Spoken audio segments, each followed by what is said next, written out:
warshaa ilma namaatti bobbaafame duulli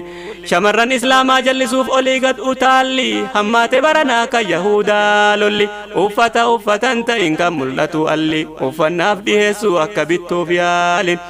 siif yaadan fakkaatanii yaa shamarree qaalii gubbaan dimokiraasii hallayyaadha jalli malakee itti mali yaa shamarree taate mu'minii haala keenya laalte nun halaakinii nu faraaramiyyatummaani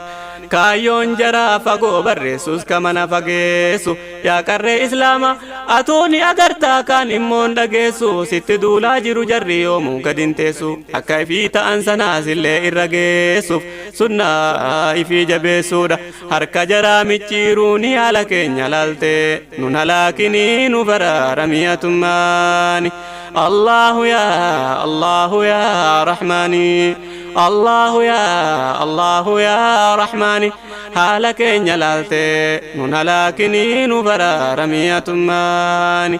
Allahu ya Rahmani haala keenya laalte nun halaakinii nu faraaramiyyatummaani